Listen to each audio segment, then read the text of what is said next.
First of all చిత్రం cinema starting ఏదో character అని చెప్పారు. ఈ లీడ్ హీరో అని చెప్పకుండా ఈ క్యారెక్టర్. అప్పుడు కూడా ఎగ్జాక్ట్లీ. ఈవెన్ ఆయన ఆయన ఎక్కడా ఫీల్ అవ్వలేదు. షిరిడి వెళ్ళి వచ్చినట్టున్నారు కదా ఈ రిజల్ట్, ఐ మీన్ ఎవరు అని తెలియక ముందే ఎస్, వచ్చినట్టు. చాలా ఎస్, స్పిరిచువల్ అనా. ఎస్. చాలా, చాలా ఉమ్, దైవభక్తి ఎక్కువ. ఆ, దేవుణ్ణి బాగా నమ్ముతాడు. మెయిన్ గా సాయిబాబాని. ఉమ్, సాయిబాబా అంటే చాలా ఇష్టం.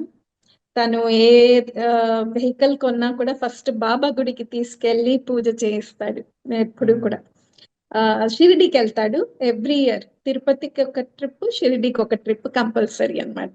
ఉమ్, సో ఇది కూడా అసలు ఆ, వెళ్ళి స్టూడియోలో అదే రామోజీ ఫిలిం సిటీకి వెళ్ళి అటెండ్ అయ్యి వచ్చాక he was very tensed, very nervous. So షిరిడీకి వెళ్ళొచ్చాడు, ఎందుకన్నా మంచిదని షిరిడీకి వెళ్ళొచ్చాడు. ఆ, వెళ్ళొచ్చినప్పుడో లేకపోతే అక్కడ ఉన్నప్పుడో వచ్చింది మాకు ఇన్ఫర్మేషన్ దట్ హీస్ కాల్డ్ అని. కానీ అదే చెప్పినట్టు ఫస్ట్ ఒక సపోర్టింగ్ రోల్ లో అని, ఫ్రెండ్స్ రోల్ అని అన్నారు. So um, he was a little disappointed. But ఏదైతే ఏమి అని, వాజ్ అ క్రేజీ యాక్టర్ అవ్వాలని పిచ్చి వాడికి. సో ఉమ్, ఏదైతే ఏమి అని వాజ్ కన్విన్స్డ్. కానీ ఉమ్. వచ్చాక చూస్తే it was the main role అయింది అది.